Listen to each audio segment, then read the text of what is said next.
The Raven. Every day I walked to and from work. It didn't really make much difference since the market was just a few blocks from my house. My town wasn't very large. Aside from the town center where I lived, there wasn't much else, so people usually went to other cities when they sought entertainment. However, there was one interesting place, a square full of trees and benches. Even the homeless people there were friendly, wearing old suits and feeding the birds. I always walked through the square, even though it was the longer route, because the breathtaking view was worth it. One day, much like any other, I was crossing the square as usual, gazing at the branches of the trees and admiring the late afternoon sunlight filtering through the leaves when I spotted a raven. I had never seen a raven before, only on TV, and I knew they weren't common in this region. In fact, I shouldn't see any ravens in this part of the country. I was startled at first, but its beauty was so captivating that I just let myself be carried away and sat for a while to admire it. It must have escaped from someone's house, I thought, considering there were some quite old and rather wealthy family homes nearby. Then I remembered I needed to make dinner, as I had promised, so I got up and rushed home. I lived with my younger brother. He worked in marketing and sales for a company, so he was often away for a few days.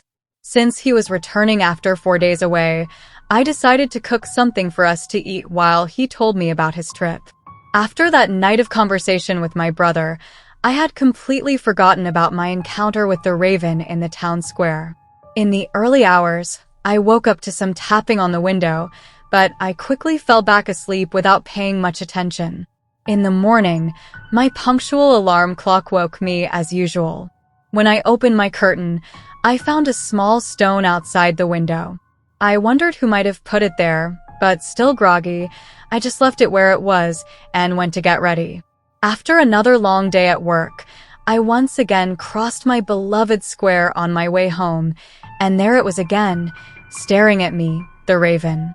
Its black eyes seemed to hypnotize me. Suddenly, I heard a strange noise in the distance, but it was just a homeless man scattering crumbs for the birds. When I turned my eyes back to the branch in front of me, the raven was gone. That same night, I was awakened by strange knocking sounds, as if someone were tapping on glass. But being very sleepy, I went back to sleep. The next day, I was surprised to find another small stone on the windowsill, but I decided to ignore it. On my way to work, I was taken aback to see the raven perched on the branch of an oak tree in a very dark part of the canopy. I stopped to admire its eyes through the shadows of the old oak tree in the square. Suddenly, I was confronted by a man who pressed a knife to my stomach and demanded my backpack.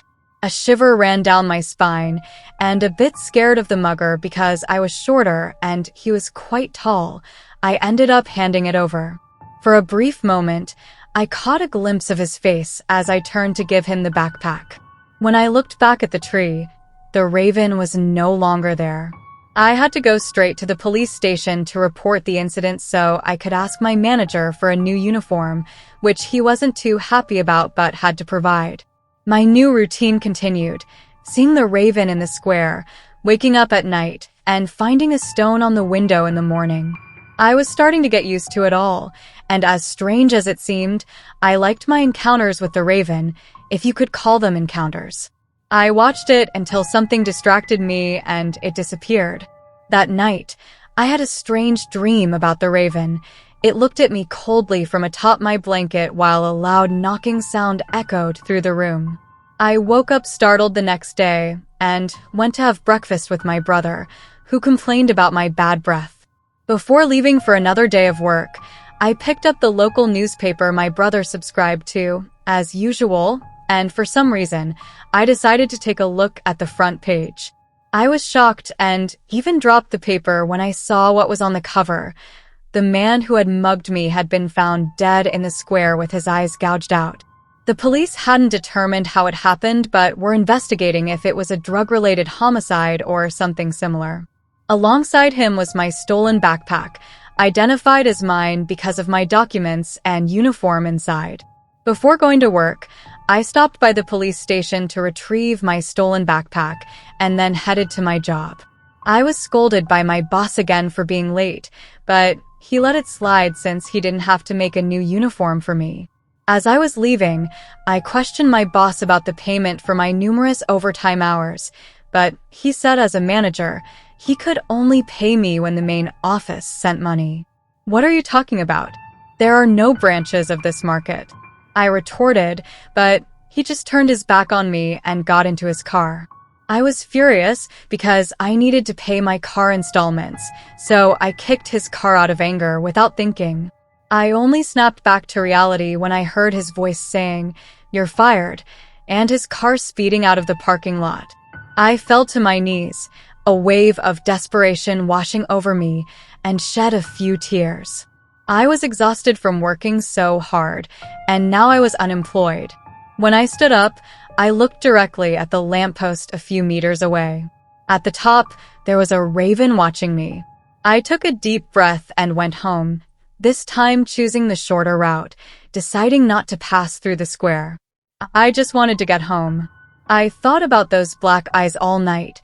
Those small, dark spheres were now in my head and my dreams. When morning came, beside my brother's newspaper, there was a black feather.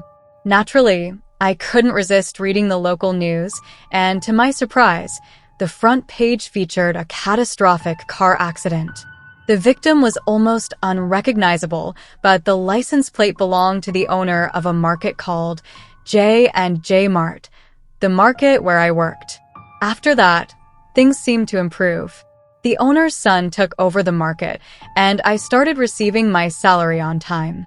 I had money to go out and enjoy myself, and every day I would sit in the square, facing the raven. Things were going well at home, too. My brother was dating a girl from his company and had started bringing her home for dinner. The square also changed a bit after the arrival of a new homeless man.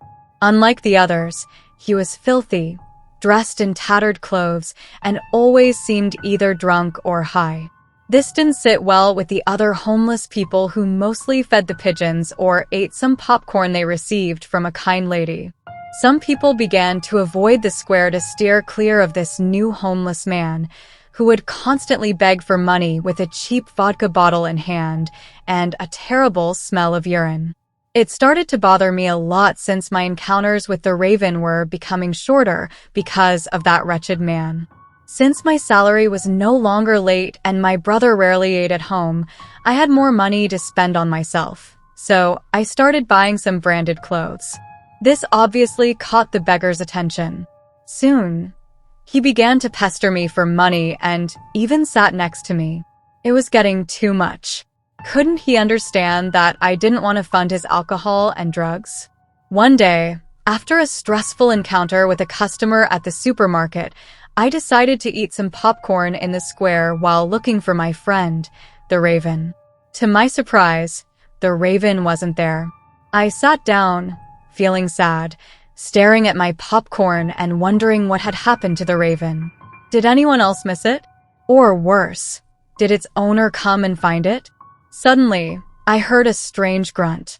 When I turned around, the drunk homeless man was vomiting into a bush. The disgusting sight made me get up and leave. But he followed me, yelling, "Hey, rich kid, give me some cash." I ran, fearing he might have a knife or something. Surprisingly, despite being drunk, he ran very fast and managed to catch up with me. When he touched me, I pushed him, causing him to fall to the ground. I quickly moved away from the place. Some people came over to see what was happening, but I left the square and headed home. What if I killed the beggar? What if he hit his head on the ground? I didn't stay to see. Well, I guess no one would care if that beggar died anyway. I spent the night thinking about the incident, but of course, I dreamed of the raven and the knocking. Despite my new routine, I decided not to read the newspaper today, afraid of what I might find. I didn't even look to see if there was another stone on the windowsill. I went straight to work, another normal day. I decided not to walk through the square, fearing what I might discover, whether the raven had returned or if the beggar was still alive. But on my way back, I forgot and ended up passing through the square. To my shock, there were police officers around a body. It was the beggar, mutilated. My only relief was that he hadn't died from my push. But what could have killed him in such a horrific way? The foul smell of his entrails filled the square, which was practically empty except for the police and the raven. Body. Raven. Raven? The raven was perched on the man's head. How could the police not notice? It looked at me as if it was ready to kill me. That shiny black-feathered head, those penetrating eyes. For the first time, it terrified me.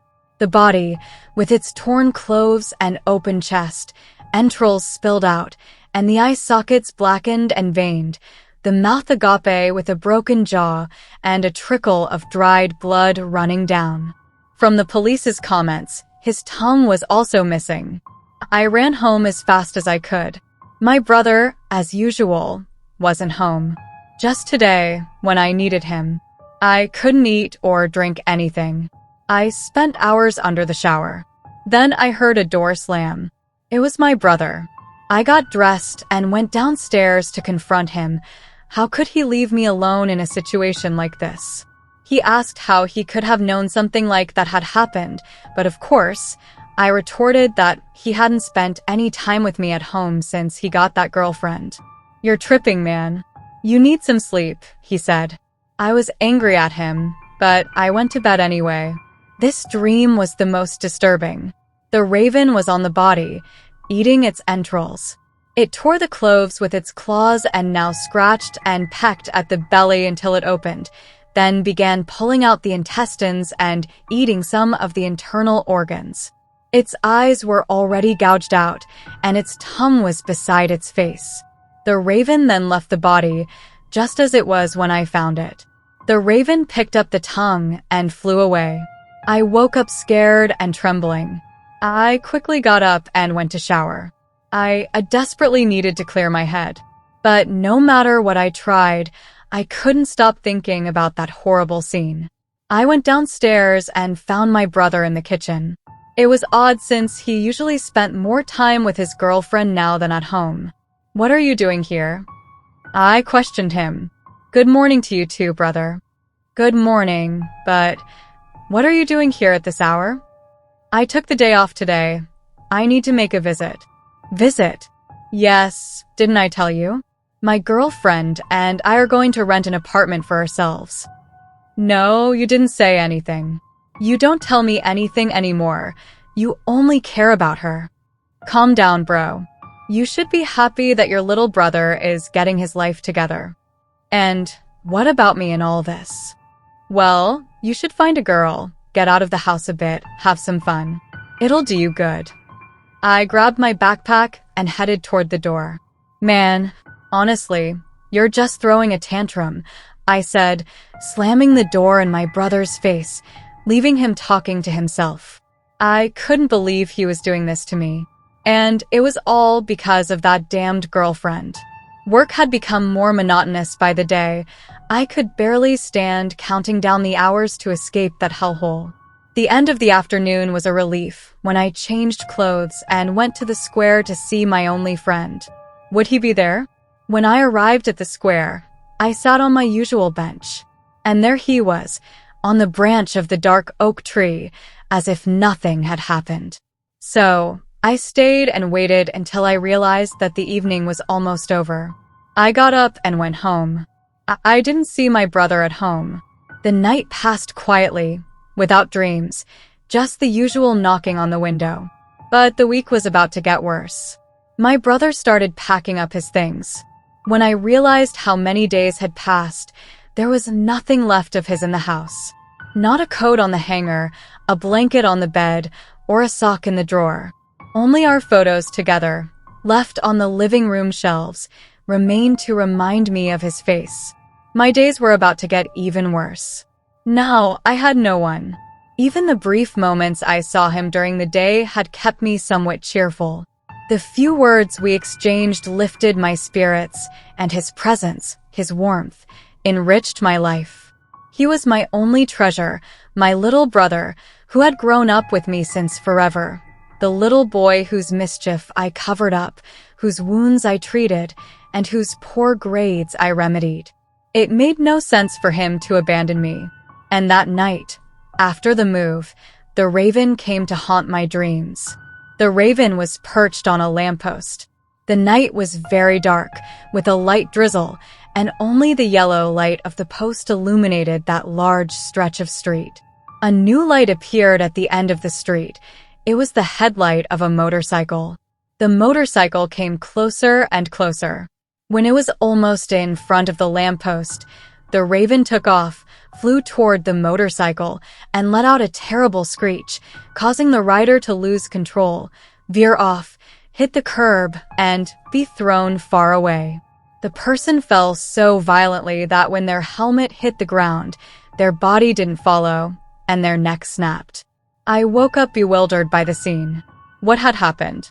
I had never seen such a vivid scene in a dream before. Who was that person? So many questions and no answers. I just showered and went to work. I stayed in the square until it was nearly night, then went home. When I got there, I saw a car. It was my brother's. But what was he doing there at this hour? I opened the door, and he was sitting, rivers of tears in his eyes. He stood up and started shouting, "Where's your phone?" I must have left it at home. Why? He then ran and hugged me. "She's dead. Man, she died yesterday. Coming home." My whole body trembled. How did this happen? She was coming back from work as usual, and then she had an accident. No one knows exactly why, but the forensic report says there are no signs of a collision. She might have just fallen asleep. Collision? Was she in a car?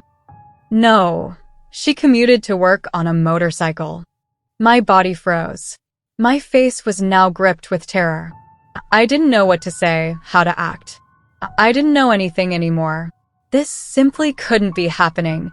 It wasn't logical. It wasn't normal. It couldn't be true. I sat with him and tried to console him. The next day, I took the day off and went to my sister-in-law's funeral. Everyone was dressed in black. There were about 30 people. Some women wore veils and cried by the coffin, as is typical at funerals.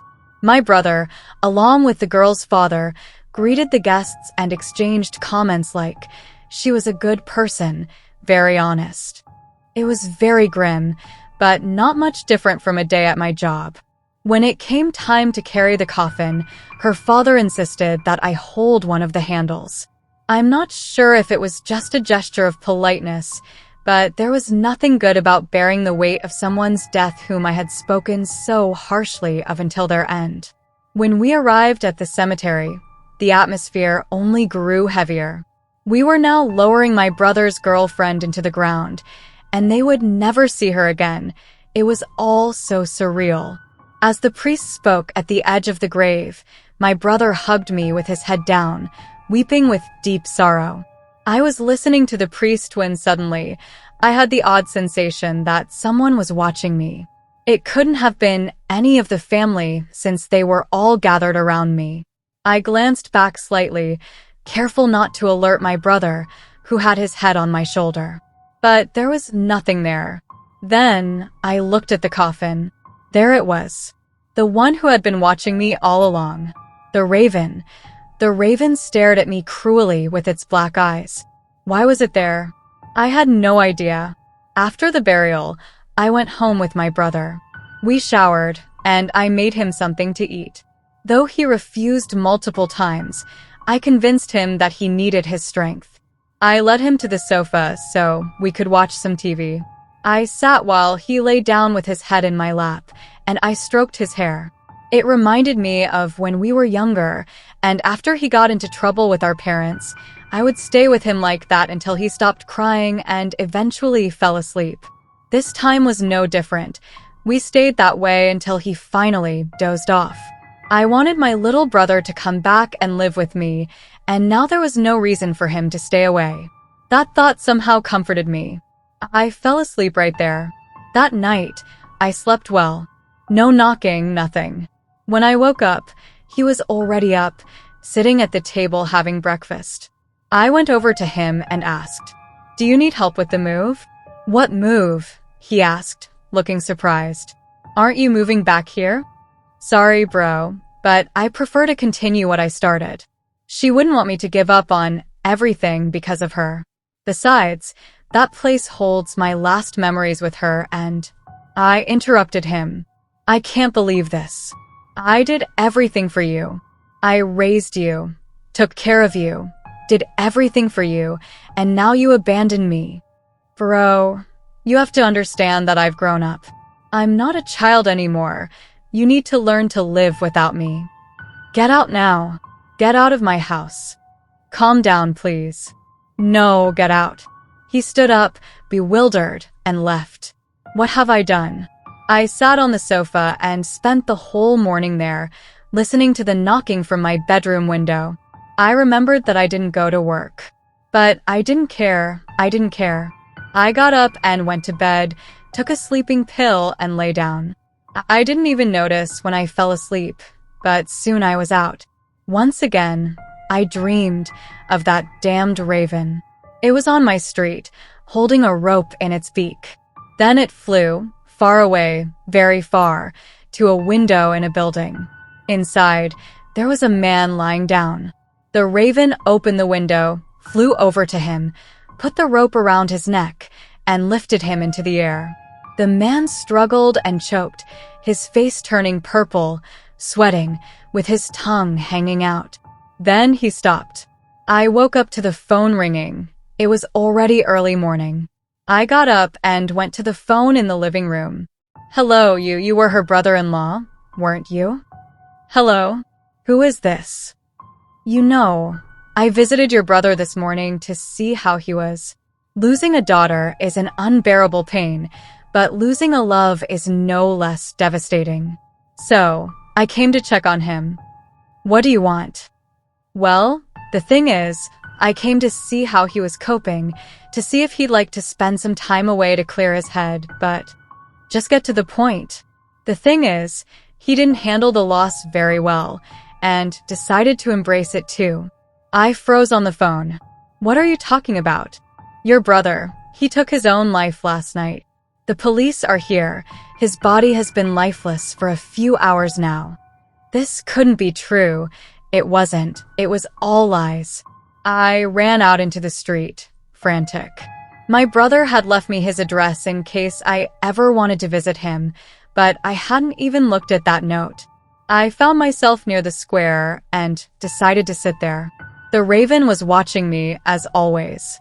I put my hands over my face, unable to believe the news I had just received. So, does this mean the man in my dream was my brother? Who the hell is this raven? Could it be a messenger of death? Now it all made sense. This diabolical creature, this winged omen, was a messenger of death that was haunting me. "Why?" I shouted, and everyone in the square stared at me suspiciously. But the raven remained there, motionless. What did it want from me? I reached into my pocket to get my phone, and a piece of paper fell to the ground. I picked it up. It was my brother's address. Without thinking twice, I got up and ran to his apartment. When I arrived, it was swarming with police. I explained that I was his brother, and they allowed me to see his body. He looked terrible. I dare not describe it, because I couldn't bear to look at it for long. I couldn't stay at the scene for long. I had to leave and run home to avoid passing out. When I got home, I locked the door and closed all the windows and curtains. I needed a drink. I poured myself some whiskey and stood by the telephone table, leaning against the wall. I stared intently at the phone and took the paper out of my pocket. My brother's phone number was on the back of the address. Wait a minute, this paper, with my brother's number, it had been next to the phone all along.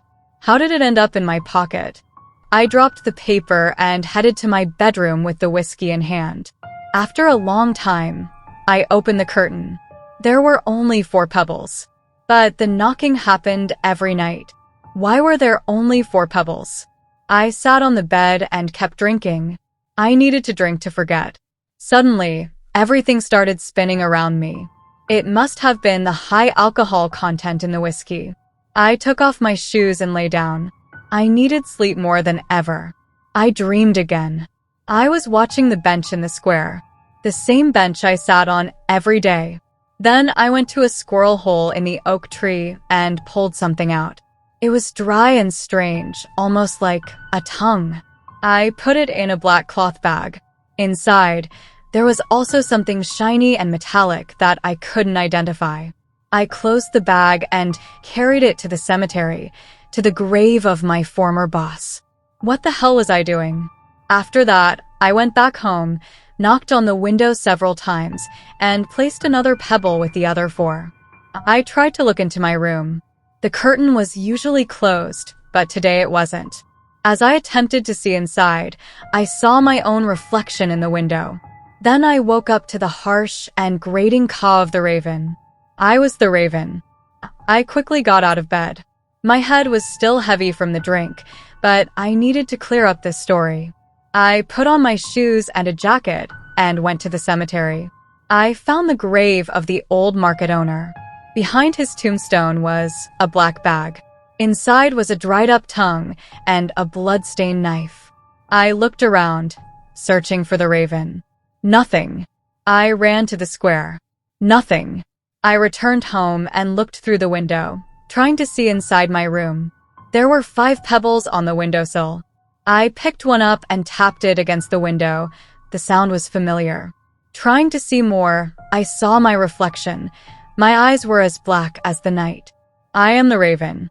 My boss needed to die. He is stopped by the raven. The homeless man needed to die. He is devoured by the raven. My sister-in-law needed to die. She swerves away from the raven. My brother couldn't die anymore. He was blessed by the raven. And now, who else is around me? I don't need anything else.